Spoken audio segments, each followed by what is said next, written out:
De kantate klonk bij Bach op Tweede Paasdag en dat is nog maar 3 dagen na Goede Vrijdag. Dus de kerkgangers die zullen zeker het slot van de Johannespassie zich herinneren op dat moment. Prachtige langzame muziek, Ruht, Wohl, C klein, een rustige driekwartsmaat. En dat is ook precies hoe deze kantate begint. Dus Bach wil ook heel graag dat je daaraan terugdenkt. Dat heeft hij denk ik niet zomaar gedaan.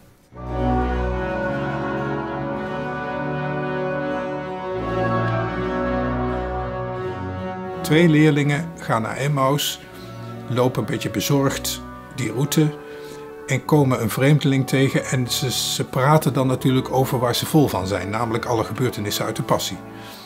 Aan het eind van de dag zeggen ze tegen die vreemdeling, blijf maar slapen, want het wordt al donker. Bleib bei uns, denn es wird Abend werden. Dat is ook de enige tekst van het openingskoor, ook nog met die zorgen van het passieverhaal in de muziek.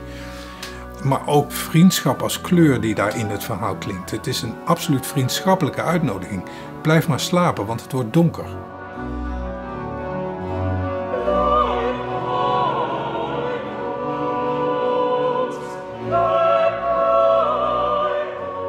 I think when you look at the cantata as a whole, I think it's a very broad theme about the journey from darkness and sin to the light or the enlightenment in belief in Christ. And I think the way he's constructed it, it's just a series of individual responses to that situation. Some are optimistic, some are doubtful, some are certain, some are absolutely sure that sin is all around and unavoidable. So I think you get a big survey of human responses to this one particular issue.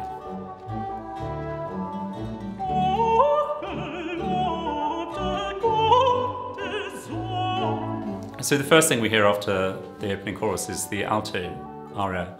It's almost as if the character is trying too hard to be complimentary after this slightly unsettling opening chorus.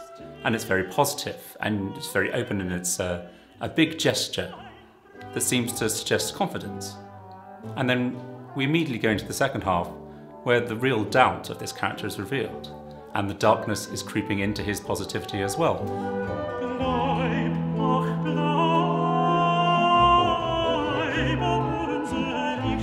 So from a purely human perspective, that seems quite natural. It feels as if we've got someone who's trying to say all the right things and trying to be positive, but actually within themselves there is huge amounts of doubt and fear and anxiety. And I think it's interesting that Bach didn't decide to bring the A section of the soloist back at the end of this aria. We get the instrumental playing, but not the text of the singer. And I think that makes sense if you look at it as a piece of drama, because the character has revealed himself to not be the confident person at the beginning of the aria, and it actually makes it far more realistic and far more human and far more relatable, I think, to his audience.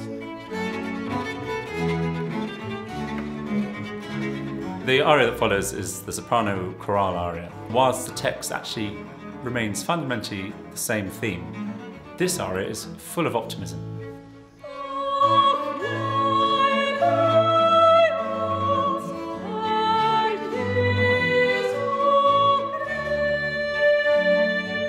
Je kunt je zomaar voorstellen dat Bach dat bijzondere instrument van die violoncello piccolo, want dat schrijft hij dan voor als obligaat instrument, dat hij dat heeft gebruikt omdat hij zich laat inspireren door het verhaal. De dag is ten einde, de avond valt, er verschijnen sterren aan de hemel. In de literatuur las ik ergens iemand die het beschreef als een flonkerende sterrenhemel, die partij voor de violoncello piccolo. And it's quite nice that he said it as the chorale text, because it gives it a wonderful simplicity, almost, some might say, naivety, of this joy and optimism that everything will be okay. I think when you get to the tenor aria, the same question is being asked, but you get a sense that there's a greater determination, a greater strength to see it through from the darkness to the light.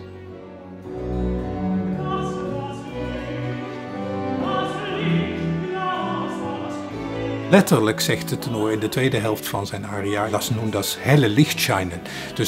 Dus opnieuw letterlijk het woord licht wordt in de tekst genomen. En je krijgt dus opnieuw die verschuiving van donker naar licht. So I think maybe there is a sense that we've experienced all the responses.